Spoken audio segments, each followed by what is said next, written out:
इराकी गोला बीज भंडार के विषय में क्या मामला है पूरा?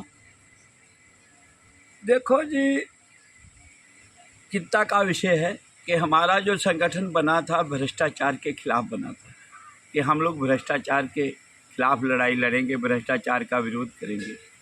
लेकिन अफसोस है कि हमारे पे खुद ही उंगलियां उठने लगी, हम लोगों की खुद ही वीडियो वायरल होने लगी।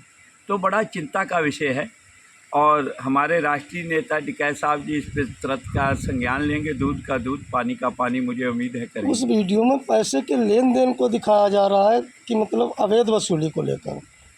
बड़ा दुख का विषय है जी। अगर वो वीडियो गलत वायरल हुई है तो जिस भाई साहब का वहाँ नाम लिया जा रहा, जिनकी फ़ोटो लगा के, उनको स्पष्टीकरण देना चाहिए। अगर उसमें देखो कुछ जो भी हुआ बहुत ही दुखदाई हुआ कि हमारे जिन्होंने अपना जीवन खो दिया इस संगठन के लिए, बाबा महेंद्र सिंह टिकैत साहब जी ने भ्रष्टाचार के खिलाफ, आज उन्हीं के संगठन के पदाधिकारी अगर भ्रष्टाचार में लिप्त पाए जाते हैं तो इससे बड़ी अफसोस की बात नहीं। क्या लगता है इससे संगठन, अन्य संगठन बदनाम नहीं होंगे क्या? देखो, अन्य संगठनों पे भी जो हमारे संगठन पे उंगलियां उठा रहे हैं वो थोड़ा अपनी तरफ भी झांक लें, क्योंकि उन पे भी बहुत सारे खुला आरोप हैं। हमारे अमरपाल भाई साहब का 20 लाख रुपया चुनाव के टाइम ले लिया गया कि आपकी वोटों में मदद करेंगे, आज तक कोई न्याय नहीं दिया, 1 रुपया नहीं वापस हुआ।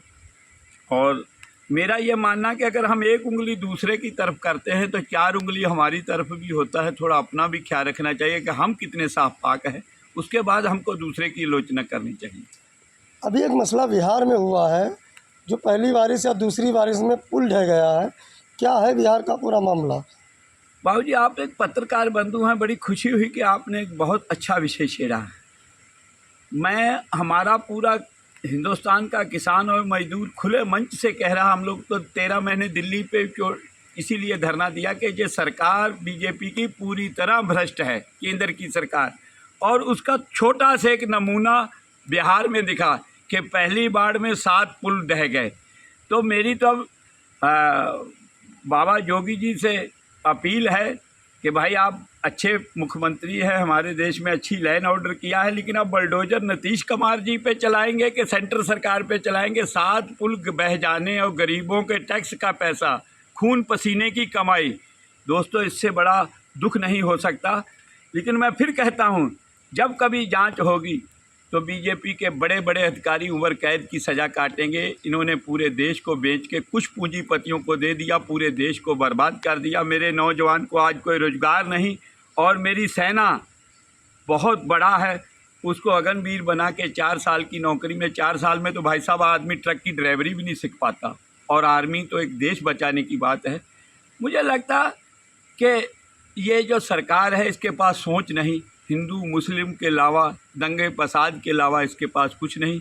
आज सुप्रीम कोर्ट का मैं धन्यवाद करना चाहता हूँ, जिन्होंने जात पात को बहुत छोटा करके तुरंत फटकार लगाई कि ये चीज़ें दुकानों से लिखने में हमारा देश बढ़ जाएगा।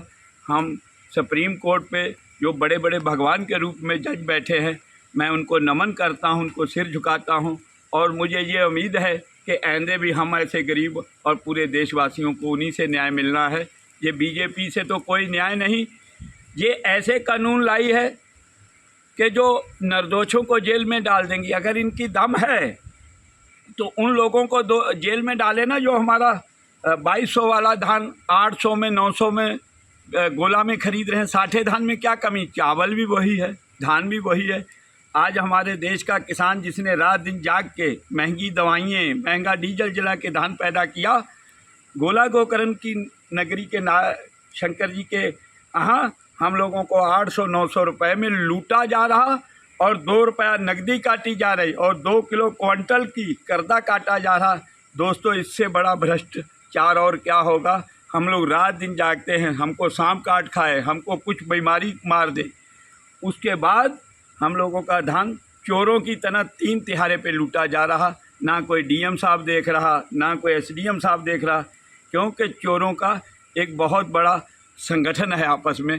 और हम लोग अगर कुछ करते हैं तो हम लोगों पे डंडे चलाए जाते हैं कि सिखों को तो वैसे ही कह देते हैं जी आतंकवादी हैं। अरे मैं सरकार को कहना चाहता हूँ, आंखें खोल के देखो, ये आतंकवादी नहीं, ये देशभक्त है। इन्होंने देश को आज़ाद कराया।